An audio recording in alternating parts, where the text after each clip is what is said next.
This clip is brought to you by SaveWithConrad.com.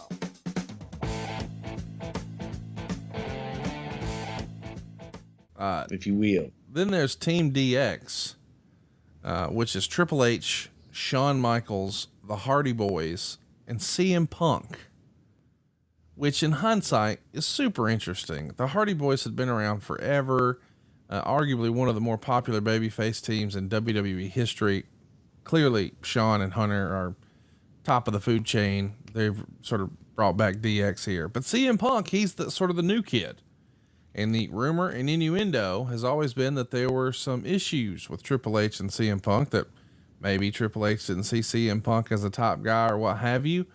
Did you know of those perceived insecurities or unpleasantness or what have you in this era?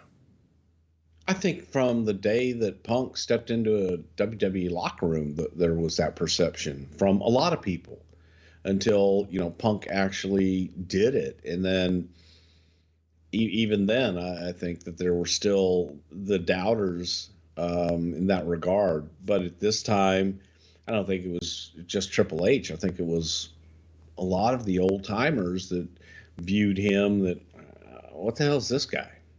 Punk was brand new here. Maybe they just didn't, quote unquote, get it. They hadn't seen it. They hadn't experienced it. And frankly, I don't know that, I don't know that Punk got it yet. Took a little while for him too. You mean in terms of how to get the WWE? The connection with the audience. Yeah. So maybe he had done it on the independent level, but doing it on TV in the WWE universe was different. It's a different animal. Yeah. Let's talk about some other different animals. What are the differences in doing TV in America compared to Europe? Nothing other than the plugs that you plug into the wall. It's pretty much, from our point of view, we bring our entire crew, we bring all of our people. It's just something else. Next up, you're welcome. We see Triple H, Shawn Michaels, CM Punk, and the Hardy Boys beat Edge, Orton, Mike Knox, Gregory Helms, and Johnny Nitro in 5 straight falls and 11 minutes and 30 seconds. Triple H allowed Punk to say, "Are you ready?" and then endorsed Punk as the new star of ECW, and they're off to the races. They pinned Mike Knox immediately, like 40 seconds in. And Meltzer would say they made a complete joke out of him because Michaels asked, "Who was that guy? And was he in the match?" There is a funny backstory to this. A few weeks back when the card was put together and Michaels was told about it, his reaction was, "Who is Mike Knox?" He never watches ECW on television and legitimately had no idea who the guy was, why he would be in a match with him. This turned into an inside joke between Triple H and Vince McMahon that snowballed into them using it for the finish on Knox. It buried him, but he hasn't gotten over, and there are no plans for him. Do you remember this? And by the way, I don't fault Shawn for that. I don't think Shawn said it in a mean-spirited dickhead way. If he doesn't watch the program, how would he know who that guy is? I've had conversations with folks who are, primetime players. And when I'll mention someone who I think everyone would know, they would have no idea because frankly, when I'm at home watching TV, they're traveling the world performing. So they don't sit down and get an opportunity to watch the show. So I don't take that as a negative, but the idea that we turn the inside joke into something on TV, a lot of the great angles and stories that we remember started that way. But this one in particular feels like it's at the expense of someone.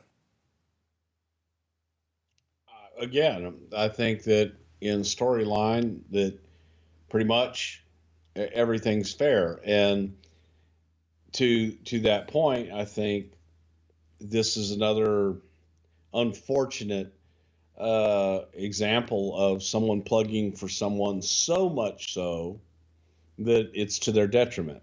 Oh, so this is he's a Heyman guy. Yeah, but he was a Heyman guy to, hey, first night in, have him win the world title. And Vince, I don't think had ever even seen the guy at that point. And I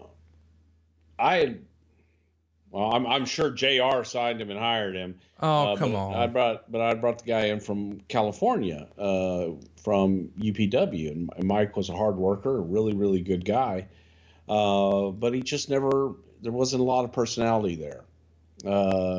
You see someone in training, and you talk to people, and you base your opinions on that, and then you go off of that, and that's what you make your decisions on. But he was also a guy that played a convict, where I saw him in his work, and then he comes in, and you're, who is this guy? You know, what is he? And he just frankly never connected with the audience, and I think there was a general feeling that was shared by the audience, and I think that's pretty accurate. So, Bruce, we got the whole squad here. You know, the babyface side, I guess. DX, Punk, the Hardys, clean sweep.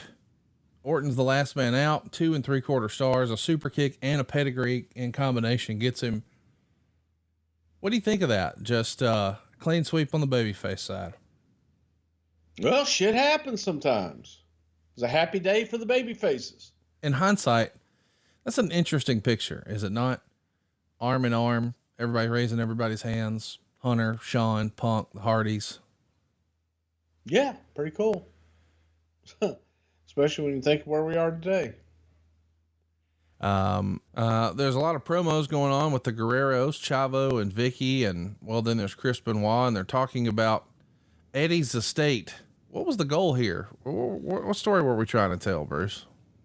Well, you had Vicky who came in, and Vicky, you know, looking to be a heel and to be controversial, and it was, but it was also, you know, based in reality. And I think that even still today, that when you look at different programs and different angles that have taken place with some of the superstars of the past that have left us, and people go, oh, that's in poor taste. I think that you would have to, you know, for people that don't know them personally and don't know what the business meant to them, really have no room saying that. Because I think that Eddie Guerrero, everyone that was close to Eddie said the same thing. Eddie would love to be a part of things to continue on without him.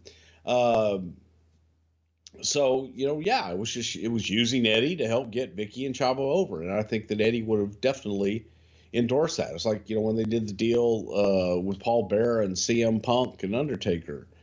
I wasn't there at the time, but I knew when I saw that, I was like, man, Paul Bearer would love this. Big Bill Moody, Percy Pringle, the third, would love that. Hey, it's Conrad Thompson. Thanks for checking out the podcast here on YouTube. Be sure to hit the subscribe button and the notifications bell so you get a notice anytime we upload some new content. And go save yourself some money right now. If you're in a 30-year loan or you have credit card debt, it's not a matter of if I can save you money. It's a matter of how much. Find out right now for free at SaveWithConrad.com.